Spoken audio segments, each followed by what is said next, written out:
Hello అండి, welcome to Telugu officers channel. ఇవాళ మనం జనవరి 17వ తేదీకి సంబంధించిన కరెంట్ అఫైర్స్ గురించి చూద్దాం. లాస్ట్ 4 డేస్కి సంబంధించి ఒక సపరేట్ వీడియో చేస్తానండి. మన ఫస్ట్ ఆర్టికల్ చూడండి. రీసెంట్గా NITI Aayog national multi dimensional poverty ఇండెక్స్ని ఇచ్చింది. National multi dimensional poverty index. దీని ప్రకారం ఏం చెప్పింది? మన భారతదేశంలో పేదరికం అన్నటువంటిది తగ్గుముఖం పట్టింది అన్నట్టుగా చెప్పింది. అయితే ఇక్కడ మనకు తెలియాల్సిన డేటా ఏంటి? మన భారతదేశంలో లాస్ట్ 9 సంవత్సరాల్లో 24.82 కోట్ల మంది, అంటే దాదాపు 25 కోట్ల మంది మల్టీ డైమెన్షనల్ పావర్టీ నుంచి బయటకు వచ్చారు. అంటే ప్రతి సంవత్సరం సగటున ఎంతమంది? దాదాపు 2.75 కోట్ల మంది. అయితే ఇక్కడ ఉత్తరప్రదేశ్, బీహార్, మధ్యప్రదేశ్ వీటిలలో అత్యధికంగా పేదరికం అనేటటువంటి తగ్గింది. అయితే 2013-14 నుంచి కూడా 2022-23 వరకు చూసుకుంటే మొత్తంగా మొదటి స్థానంలో చూడండి ఉత్తరప్రదేశ్లో 5.94 కోట్ల మంది ఈ మల్టీ డైమెన్షనల్ పావర్టీ నుంచి బయటకు వస్తే, రెండవ స్థానంలో బీహార్లో 3.77 కోట్ల మంది, మూడవ స్థానం మధ్యప్రదేశ్ 2.30 కోట్ల మంది ఈ మల్టీ డైమెన్షనల్ పావర్టీ నుంచి బయటకు వచ్చిన వాళ్ళు ఉన్నారు. మనం చూస్తే దేశం మొత్తం నుంచి బయటకు వచ్చిన వాళ్ళలో సగం మందికి పైగా ఈ 3 రాష్ట్రాల్లోనే ఉన్నారు. అయితే మనం గమనించాలి, ఆరోగ్యం, విద్య, జీవన ప్రమాణాలకు సంబంధించి ఐక్యరాజ్య సమితి మొత్తం 12 పారామితుల్ని ఇచ్చింది. అవునా? అందులో వెనుకబాటు ఉంటే దాన్ని బహుముఖ పేదరికం అంటారు. అందులో చాలా ఉన్నాయి. పోషకాహారం, మాతా శిశు ఆరోగ్యం, చదువుకున్న సంవత్సరాలేంటి, తాగునీరు, విద్యుత్ సరఫరా, బ్యాంకు ఖాతా, ఇలా చాలా వాటిని పరిగణలోకి తీసుకుంటారు. అయితే మన భారతదేశం చూడండి 2030 సంవత్సరానికల్లా సుస్థిరాభివృద్ధి లక్ష్యాలు ఏవైతే ఉన్నాయో, సస్టైనబుల్ డెవలప్మెంట్ గోల్స్ ఏవైతే ఉన్నాయో వాటిలో 2030 కల్లా ఈ బహుముఖ పేదరికం స్థాయిని సగానికి సగం తగ్గించాలి అన్నటువంటి ఆ లక్ష్యాన్ని మన భారతదేశం చేరుకుంటుంది. అయితే ఇక్కడ గమనించాలి, మనం చూస్తే బహుముఖ పేదరికంతో బాధపడే వాళ్ళ సంఖ్య ఈ సంవత్సరంలోనే 1 అంకె స్థాయికి పడిపోతుంది, తగ్గుతుంది అన్నట్టుగా నీతి ఆయోగ్ చెప్తోంది. అయితే వీళ్ళ సంఖ్యని దేశ జనాభాలో 1% పరిమితం చేయాలి అనేసి ప్రభుత్వం లక్ష్యంగా పెట్టుకుంది. అయితే ఇక్కడ గమనించాలి, మనకి 2015లో భారత జనాభాలో ఈ మల్టీ డైమెన్షనల్ పావర్టీ కిందికి వచ్చే వాళ్ళు 18.73% ఉంటే 2001లో అది 11.9% తగ్గింది అన్నట్టుగా వరల్డ్ బ్యాంక్ రీసెంట్ రిపోర్ట్లో చెప్పింది. మరి ఇక్కడ చూడండి, ఈ national multi dimensional poverty index కింద ఉన్న ఇండికేటర్స్ ఏంటి, దాని వెయిటేజ్ ఏంటి అనేసి చూస్తే ఏమేం డైమెన్షన్స్ ఉన్నాయి? మొత్తం ఇందులో 3 డైమెన్షన్స్ ఉన్నాయి. ఏంటి అవి? 1 హెల్త్, 2 ఎడ్యుకేషన్, 3 లివింగ్ స్టాండర్డ్స్ లేదా స్టాండర్డ్ ఆఫ్ లివింగ్. అయితే దీనికంటూ చూడండి 1/3 వెయిటేజ్ని ఈక్వల్గా ఇచ్చారు. మొత్తం 12 ఇండికేటర్స్ ఉన్నాయి. ఏంటవి? 1 న్యూట్రిషన్, 2 హెల్త్, 3 మెటర్నల్ హెల్త్. చూడాలి, హెల్త్ కింద ఇక్కడ 3 కాంపోనెంట్స్ ఉన్నాయి. అయితే మెటర్నల్ హెల్త్ అన్నటువంటిది మల్టీ డైమెన్షనల్ పావర్టీ ఇండెక్స్లో లేదు, కానీ నేషనల్ మల్టీ డైమెన్షనల్ పావర్టీ ఇండెక్స్లో ఉంది. మనం గమనించాలి, మల్టీ డైమెన్షనల్ పావర్టీ ఇండెక్స్ ఏదైతే ఉంటుందో దాంట్లో ఈ మెటర్నల్ హెల్త్ కానీ బ్యాంక్ అకౌంట్ కానీ ఇవి 2 లేవు. మిగతా 10 ఇండికేటర్స్ ఉంటాయి. కానీ నేషనల్ మల్టీ డైమెన్షనల్ పావర్టీ ఇండెక్స్లో ఈ రెండింటిని యాడ్ చేసి 12 ఇండికేటర్స్ని పరిగణలోకి తీసుకోవటం జరుగుతుంది. సో అందులో భాగంగా హెల్త్ కింద మళ్ళీ 3 ఇండికేటర్స్, న్యూట్రిషన్, చైల్డ్ మరియు అడల్సెంట్ మోర్టాలిటీ, అలాగే మెటర్నల్ హెల్త్. అదే ఎడ్యుకేషన్ కింద చూడండి years of schooling, school attendance, అక్కడ 2, ఇక్కడ కూడా 2. అలాగే స్టాండర్డ్ ఆఫ్ లివింగ్ కింద చూస్తే cooking fuel, sanitation, drinking water, housing, electricity, assets, అలాగే నేషనల్ మల్టీ డైమెన్షనల్ పావర్టీ ఇండెక్స్లో బ్యాంక్ అకౌంట్ కూడా. ఇలా మొత్తం 12 ఇండికేటర్స్ ఉంటాయి. అయితే చూడండి నేషనల్ మల్టీ డైమెన్షనల్ పావర్టీ ఇండెక్స్కి సంబంధించి హెడ్ కౌంట్ రేషియో యొక్క ప్రపోర్షన్ ఎలా ఉంది అనేసి చూస్తే 2022-23లో ఇదిగో 11.28% ఉంది అన్నట్టుగా తెలిసింది. మన నెక్స్ట్ ఆర్టికల్ చూడండి, MSME micro, small and medium enterprises అంటాము. ఇది మన జీడిపికి దాదాపు 33% వాటాని కల్పిస్తుంది. అయితే ఇది వేరీ అవుతుందండి. కొంతమంది 29% అంటారు, కొంతమంది 33% అంటారు, ఇలా డిఫరెంట్. కాకపోతే ఎంఎస్ఎంఈ అన్నటువంటిది మన నేషనల్ జీడిపిలో చాలా వాటాని అందిస్తుంది అన్నటువంటిది గుర్తుంచుకోండి. అయితే ఎంఎస్ఎంఈకి వచ్చేసరికి ఎంఎస్ఎంఈ చట్టం అన్నటువంటిది ఉంది. 2006వ సంవత్సరంలో ఎంఎస్ఎంఈ యాక్ట్ని తీసుకొచ్చారు. దాని ప్రకారం ఈ మైక్రో స్మాల్ మీడియం ఎంటర్ప్రైజెస్ అన్నటువంటివి ఎస్టాబ్లిష్ చేస్తారు. ఎంఎస్ఎంఈ అంటే ఏంటి? మనకి మ్యానుఫ్యాక్చరింగ్ మరియు సర్వీసెస్కి మధ్య ఆ యొక్క గ్యాప్ ఏదైతే ఉందో దాన్ని ఎలిమినేట్ చేస్తూ ఇన్వెస్ట్మెంట్ని ఇంక్రీజ్ చేయటానికి, యాన్యువల్ టర్నోవర్ని పెంచుతూ వెళ్ళటానికి ఏవైతే ఎంటర్ప్రైజెస్ని ఏర్పాటు చేస్తారో వాటిని ఎంఎస్ఎంఈస్ అనేసి పిలుస్తాము. Micro small and medium enterprises అనేసి. మరి ఇవి మన ఎకానమీకి చాలా చాలా ఇంపార్టెంట్. ఎందుకని ఎకానమీకి ఇంపార్టెంట్ అంటే, ఒకటి, ఇది ఎకనామిక్ డెవలప్మెంట్కి ఉపయోగపడుతుంది. ఇందాకే చెప్పుకున్నాం, జీడిపిలో 29% నుంచి 33% వరకు దీని యొక్క కాంట్రిబ్యూషన్ అన్నటువంటిది ఉంటుంది. అలాగే మ్యానుఫ్యాక్చరింగ్ అవుట్పుట్ కూడా దాదాపు 45% ఉంటుంది. ఓవరాల్ ఎక్స్పోర్ట్స్లో కూడా దాదాపు 40% దీని యొక్క రోల్ ఉంటుంది. అలాగే 11 కోట్ల మందికి ఎంప్లాయ్మెంట్ని కలిగిస్తుంది. అంతేకాకుండా ఇప్పుడు మనం చూస్తే అర్బన్ ఎంటర్ప్రైజెస్లో ఎంప్లాయ్మెంట్కి సంబంధించి 55% ఈ ఎంఎస్ఎంఈస్ ద్వారానే వస్తున్నాయి. అగ్రికల్చర్ తర్వాత ఎక్కువ మందికి ఎంప్లాయ్మెంట్ కలిగించే రంగం ఎంఎస్ఎంఈనే. అలాగే ఇక్కడ మనం గమనించాలి, ఇందాక చెప్పుకున్నట్టుగా జీడిపి యొక్క కాంట్రిబ్యూషన్ కూడా మనం పెరుగుతూ వస్తుంది. అలాగే మన భారతదేశాన్ని ఒక మ్యానుఫ్యాక్చరింగ్ హబ్గా మార్చడానికి కూడా ఎంఎస్ఎంఈస్ అన్నటువంటివి ఉపయోగపడతాయి. అంతేకాదు, పావర్టీ నుంచి బయటికి తీసుకురావటానికి కూడా ఎంఎస్ఎంఈస్ ఉపయోగపడతాయి. For example, khadi and village industries కావచ్చు. తక్కువ క్యాపిటల్ ఇన్వెస్ట్మెంట్ అనేది ఉంటుంది, ఎక్కువ రూరల్ ఉమెన్ని, అలాగే అన్ఎంప్లాయిడ్ ఎవరైతే ఉన్నారో వాళ్ళని జాబ్స్లోకి తీసుకురావటానికి ఉంటుంది. దాంతో రూరల్ మరియు బ్యాక్వర్డ్ ఏరియాస్ని అప్లిఫ్ట్ చేయడానికి కూడా ఇది ఉపయోగపడుతుంది. అవునా? మరి ఇన్ని లాభాలు ఉన్నటువంటి ఎంఎస్ఎంఈ సెక్టార్కి సూక్ష్మ రుణాలు అనేటటువంటివి సరిగ్గా అందట్లేదు. సూక్ష్మ రుణాలు అనేవి అందితే ఇది జీడిపికి మరింతగా కాంట్రిబ్యూట్ చేస్తుంది అన్నట్టుగా ఇక్కడ చెప్తున్నారు. అయితే ఇక్కడ గమనించాలి, మన భారతదేశం ఆల్రెడీ ఈ ఎంఎస్ఎంఈస్ని మరింతగా ముందుకు తీసుకెళ్లటానికి చాలా ఇనిషియేటివ్స్ని తీసుకొచ్చింది.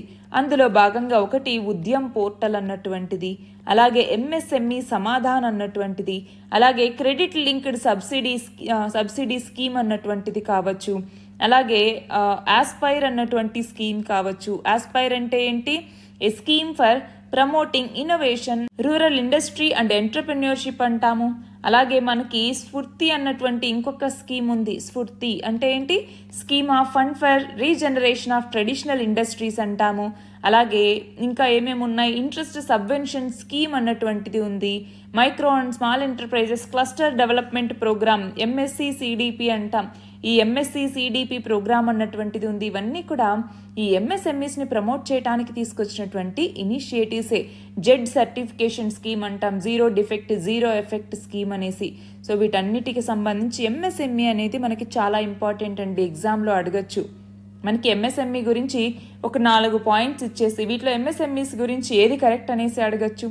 అలాగే వీటికి సంబంధించిన పోర్టల్స్ అడగచ్చు, వీటి యొక్క కాంట్రిబ్యూషన్ అడగచ్చు. సో ఇలాగా వీటికి సంబంధించిన క్వశ్చన్స్ అడిగే ఛాన్సెస్ ఉన్నాయి. మన నెక్స్ట్ ఆర్టికల్ చూడండి, ఆదివాసీల కోసం తీసుకొచ్చినటువంటి పిఎం జన్మన్ అన్నటువంటి స్కీమ్ గురించి. ఏంటి పిఎం జన్మన్ అంటే? ప్రధానమంత్రి జనజాతీయ ఆదివాసీ న్యాయ మహాభియాన్ లేదా పిఎం జన్మన్ అనేసి పిలుస్తూ ఉంటాం. ఇది ఎస్పెషల్లీ పీవీటీజీస్ అంటే పర్టికులర్లీ వల్నరబుల్ ట్రైబల్ గ్రూప్స్ ఏవైతే ఉంటాయో మన భారతదేశంలో 75 ఇలాంటి పీవీటీజీస్ ఉన్నాయి. వాళ్ళ కోసం తీసుకొచ్చినటువంటి ఇనిషియేటివ్ ఇది. ఇన్ఫ్రాస్ట్రక్చర్ అందించాలి, దాంతో వాళ్ళకు ఉన్నటువంటి ఛాలెంజెస్ని అడ్రస్ చేయాలనేసి తీసుకొచ్చారు. అయితే ఈ స్కీమ్ అన్నటువంటిది ఇటు సెంట్రల్ సెక్టార్ స్కీమ్, అలాగే సెంట్రల్లీ స్పాన్సర్డ్ స్కీమ్ కూడా. ఇది దాదాపు 9 మినిస్ట్రీస్తో కలిపి 11 క్రిటికల్ ఇంటర్వెన్షన్స్ మీద కాన్సన్ట్రేషన్ చేస్తుంది. ఫర్ ఎగ్జాంపుల్, ఇల్లు కట్టించడానికి పిఎం ఆవాస్ స్కీమ్ కానివ్వండి, క్లీన్ డ్రింకింగ్ వాటర్ అందించడం, health care facilities, education, nutrition, అలాగే రోడ్ కనెక్టివిటీ కావచ్చు, టెలికమ్యూనికేషన్స్ కావచ్చు, ఇలాంటివన్నీ కూడా. అలాగే వన్ధన్ వికాస్ కేంద్రాస్ అనమాట. అంటే ఏంటి? ఫారెస్ట్ ప్రొడ్యూస్ యొక్క ట్రేడింగ్కి సంబంధించి. సో దానికని వన్ధన్ వికాస్ కేంద్రాస్ని ఏర్పాటు చేస్తారు. వీటన్నింటి ద్వారా ఏంటి అంటే పీవీటీజీస్లో వాళ్ళ యొక్క క్వాలిటీ ఆఫ్ లైఫ్ని ఎన్హాన్స్ చేయటం అన్నటువంటిది లక్ష్యం. అయితే దీనికి సంబంధించి పీవీటీజీస్ అన్నటువంటిది మనకి ఇంపార్టెంట్. అయితే దానికన్నా ముందు ప్రధాని నరేంద్ర మోదీ ఆంధ్రప్రదేశ్లోని అల్లూరి సీతారామరాజు జిల్లాలోని అరకులోయ మండలంలో ఈ పిఎం జన్మన్ అన్నటువంటి పథకాన్ని ప్రారంభించారు. దానికి చూడండి వర్చువల్గా దీంట్లో మాట్లాడడం జరిగింది. అయితే మరి ఆంధ్రప్రదేశ్ నుంచి ఎన్ని పీవీటీజీస్ ఉన్నాయి అంటే 12 పీవీటీజీస్ ఉన్నాయి. ఒడిశాలో హైయెస్ట్ అన్నమాట, 15 పీవీటీజీస్ ఉన్నాయి. అయితే ఇక్కడ గమనించాలి, అసలు పీవీటీజీస్ మనకి 1973 సంవత్సరంలోనే దేబార్ కమిషన్ అన్నటువంటిది ప్రిమిటివ్ ట్రైబల్ గ్రూప్స్ లేదా పీటీజీస్ అంటాము. ఈ పీటీజీస్ని ఒక డిస్టింక్ట్ కేటగిరీగా గుర్తించడం జరిగింది. ఇందులోకి వచ్చేసరికి ఏంటి, ఎవరైనా ప్రీ అగ్రేరియన్ టెక్నాలజీని వాడుతూ ఉన్నా, ఎకనామిక్గా చాలా వెనుకబడి ఉన్నా, లిటరసీ సరిగ్గా లేకపోయినా వాళ్ళని పీటీజీస్ ప్రిమిటివ్ ట్రైబల్ గ్రూప్స్గా ఎస్టాబ్లిష్ చేశారనమాట. అంటే ట్రైబల్ కమ్యూనిటీస్లో ఎవరైతే ఇంకా తక్కువగా డెవలప్ అయి ఉంటారో వాళ్ళని ఇలా ప్రిమిటివ్ ట్రైబల్ గ్రూప్స్ అంటారు.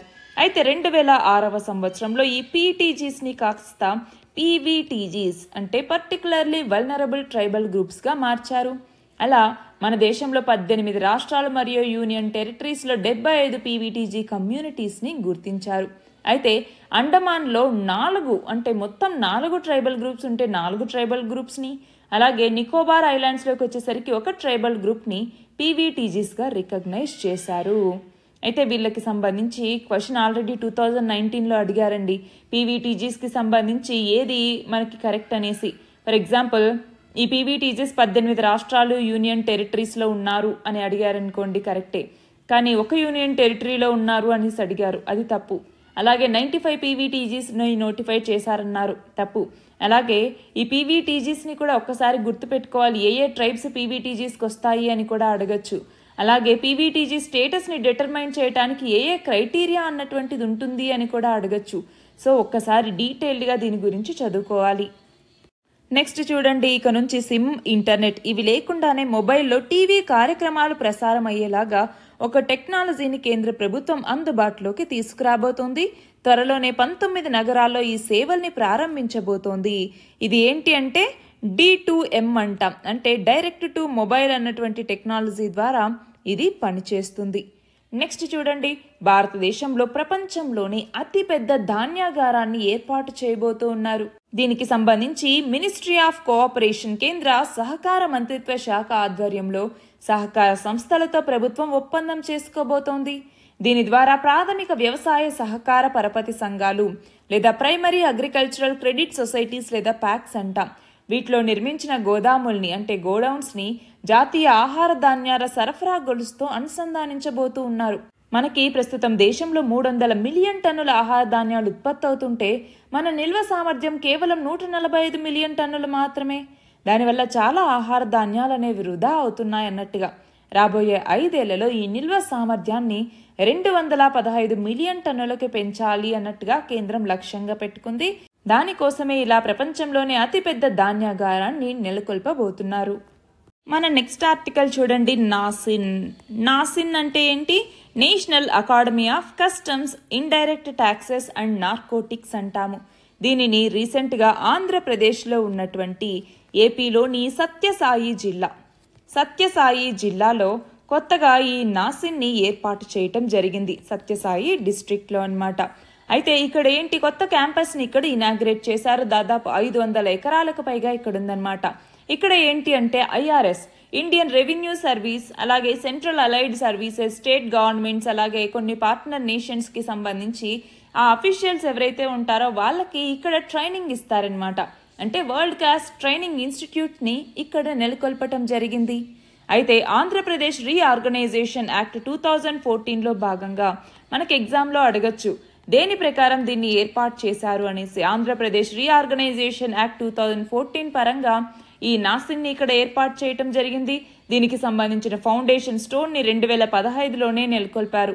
దాని తర్వాత ఇక్కడ ఈ బిల్డింగ్ అనేది కట్టడం, ఇప్పుడు ఇనాగ్రేట్ చేయటం, ఇవన్నీ స్టార్ట్ అయ్యాయన్నమాట.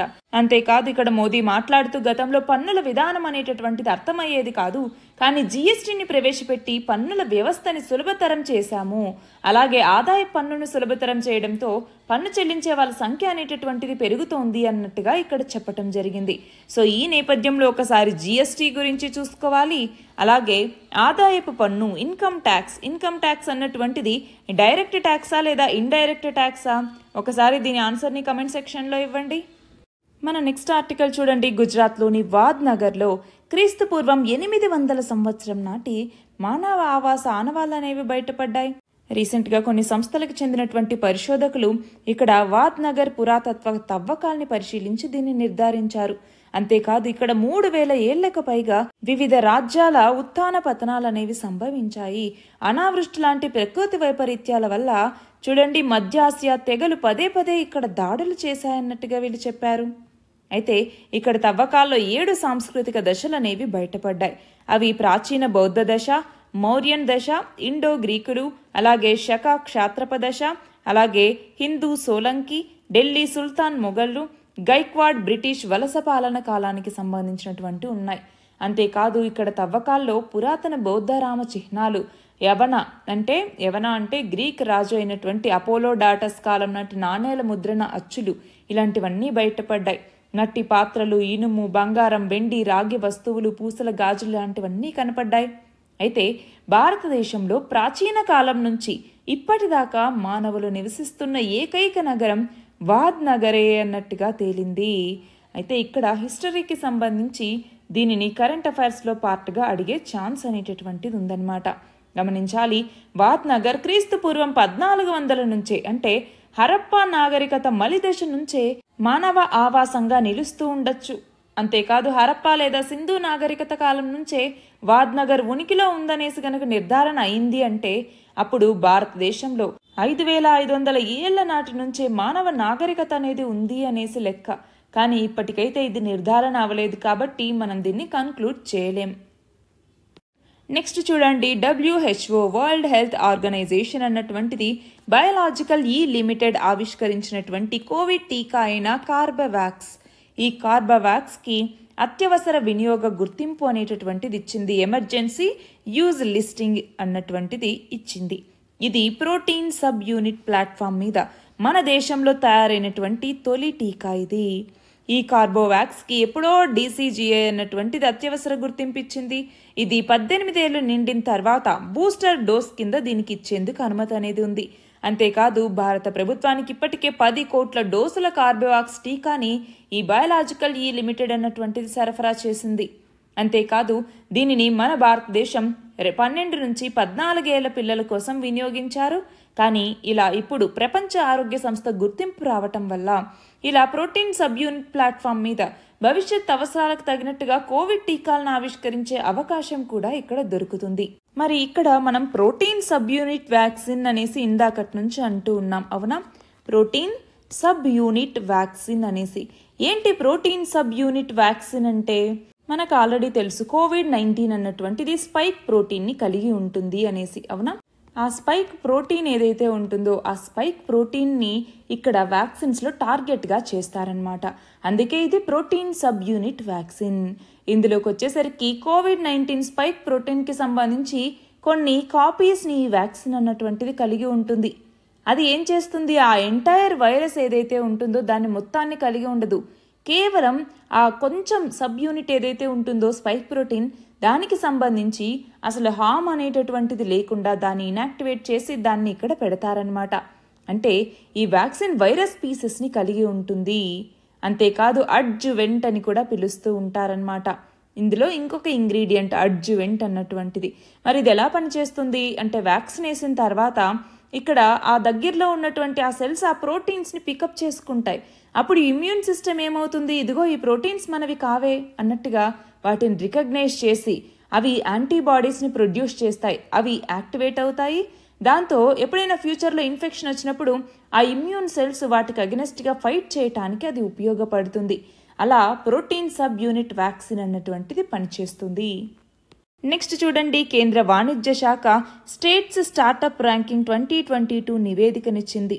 అందులో తెలంగాణ అన్నటువంటిది 2వ కేటగిరీలో, ఆంధ్రప్రదేశ్ 3వ కేటగిరీలో ఉంది. అందులోకి వచ్చేసరికి ఏంటి 90 నుంచి 100% వస్తే 1వ కేటగిరీ అనేసి, అలాగే 80 నుంచి 90% వస్తే 2వ కేటగిరీ, అలాగా కేటగిరీస్ గా విభజించి అందులో తెలంగాణ 2వ కేటగిరీలో ఇప్పుడు ఉంది, ఆంధ్రప్రదేశ్ 3వ కేటగిరీలో ఉంది. అంతేకాదు మన దేశంలో ఉన్నటువంటి రాష్ట్రాలు, కేంద్రపాలిత ప్రాంతాల్ని 1 కోటికి పైగా జనాభా ఉన్నవి, 1 కోటి లోపల జనాభా ఉన్నవిగా కూడా విభజించి ఈ ర్యాంకుల్ని కేంద్రం ప్రకటించింది. నెక్స్ట్ ఆర్టికల్ చూడండి. స్విట్జర్లాండ్ లోని దావోస్ లో 54వ ప్రపంచ ఆర్థిక వేదిక సదస్సు అనేటటువంటి జరుగుతోంది. అందులో తెలంగాణకి ఒక అవకాశం అనేది దక్కింది. ఈ ఆధ్వర్యంలో centre for 4th industrial revolution C4IR అంటాము. దీనిని హైదరాబాద్ లో ఏర్పాటు చేయటం కోసం ఒప్పందం అనేది కుదిరింది. దీనికి సంబంధించి 2024 ఫిబ్రవరి 28వ తేదీన హైదరాబాద్ లో బయో ఏషియా సదస్సు అనేది ప్రారంభం అవబోతోంది. ఆ బయో ఏషియా 2024 సదస్సులో భాగంగా ఈ కేంద్రాన్ని ప్రారంభించబోతూ ఉన్నారు. అయితే ఇది ఏంటి అంటే జీవ వైద్య రంగంలో అత్యాధునిక సాంకేతికతని అభివృద్ధి చేయాలనేటటువంటి లక్ష్యంతో తెలంగాణలో ఈ కేంద్రాన్ని నెలకొల్పబోతూ ఉన్నారు. దీనికి ప్రపంచ ఆర్థిక వేదిక సంపూర్ణ సహకారాన్ని అందిస్తుంది.